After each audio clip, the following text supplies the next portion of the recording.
semua, perkenalkan, saya Veronica Berutarigan dengan NIM A1J225014.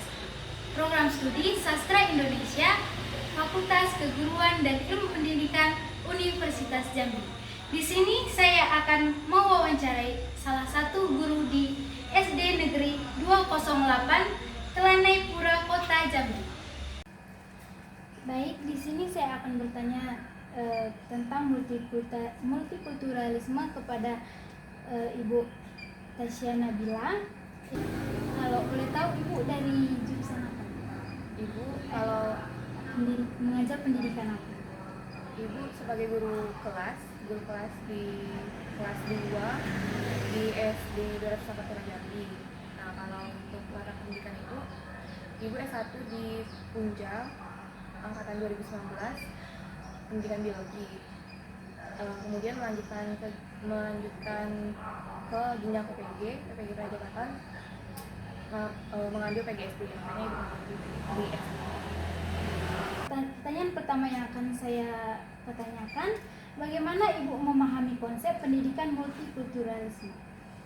Menurut Ibu sendiri, pendidikan multikulturalisme menurut Ibu itu adalah pendidikan budaya yang diintegrasikan ke materi di pembelajaran sekolah. Jadi materi diintegrasikan dengan budaya-budaya yang ada di sekitar lingkungan sekolah ataupun di luar lingkungan sekolah. Baik itu pokoknya budaya-budaya yang ada di Nusantara. Baik, kita masuk pertanyaan kedua, Bu. Ya. Apa saja bentuk penerapan pendidikan multikulturalisme yang dilakukan di kelas? Contoh penerapannya gitu ya. Iya. Contoh penerapannya, kalau Ibu sendiri pernah melakukan penerapan multikulturalisme itu di materi pembelajaran matematika contohnya di kelas 4, di mana pada saat itu mereka sedang mempelajari tentang bangun datar nih contohnya.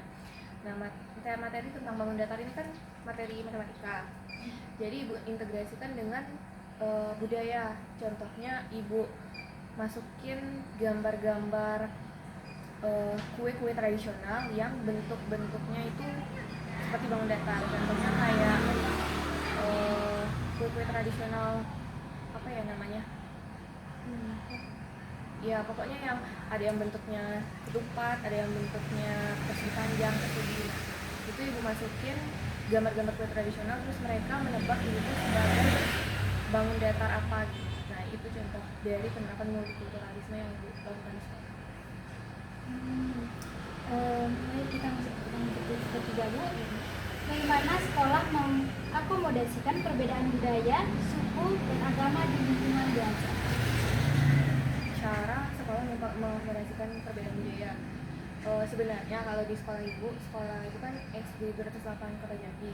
Nah, di SD itu perbedaan budaya ataupun perbedaan suku itu tidak jauh berbeda 100% dari siswanya, karena siswanya rata-rata 90% itu adalah orang di Melayu Jambi. Terus yang di luar Jambi juga tidak ada. Terus perbedaan agama misalnya itu juga nggak ada, karena 100% di sekolah Ibu itu adalah orang yang beragama Islam. Nah, kalau untuk mengakomodasi tentang perbedaan budaya paling ya integrasi ke materi aja. Misalnya untuk supaya anak-anak itu tidak hanya tahu materi budaya Jambi, kita juga memperkenalkan budaya-budaya luar lainnya. Kalau boleh tahu itu budaya luar itu budaya apa aja kalau boleh tahu? Contohnya Ibu pernah pakai gambar adat dari rumah Gadang Minangkabau. Nah, itu juga masuk ke dalam bangun datar. Sekarang kita masuk ke pertanyaan keempat ya, Bu. Apa tantangan yang Ibu hadapi dalam menerapkan pendidikan multikultural ini? Tantangan yang Ibu hadapi dalam pembelajaran multikultural ini, yang pertama karena mungkin siswa itu kurang terbiasa dengan budaya-budaya yang ada di luar, jadi mereka kurang memahami. Misalnya Ibu ngasih materi tentang kue-kue tradisional kan, untuk beberapa kue yang memang sering dilihat oleh siswa di Kota Jambi itu mereka tahu, tapi kalau misalnya untuk kue-kue yang di luar, maksudnya di luar. Nah, yang belum pernah mereka lihat, mereka kurang tahu itu kue apa. Jadi dalam pembelajaran bangun datar itu, selain ditanyakan tentang bangun datarnya, mereka juga harus menebak itu tuh kue apa gitu. Nah, itu salah satu tantangannya. Mereka kurang memahami tentang budaya luar. Baik Bu, kita masuk ke pertanyaan kelima ya Bu. Pertanyaan kelima. Menurut Bu, apa yang masih perlu ditingkatkan agar pendidikan multikultural lebih efektif di sekolah? Yang perlu ditingkatkan agar pendidikan multikultural lebih efektif. Ya. Yang pertama sekali sih pelatihan untuk gurunya dulu.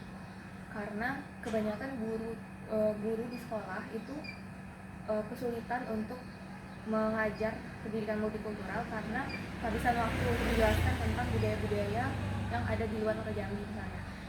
Terlebih lagi misalnya untuk kelas-kelas rendah seperti kelas 1, 2, 3 itu mereka harus dijabarkan dulu tentang budaya luarnya. Jadi kalau misal pun kita menggunakan budaya luar untuk pembelajaran itu akan banyak menyita waktu karena penjelasan dari gurunya. Baik Ibu, terima kasih karena udah menjawab pertanyaan-pertanyaan yang saya penasaran dengan konsep multikulturalismenya. Terima kasih, sekian wawancara dari saya. Audio Jungle.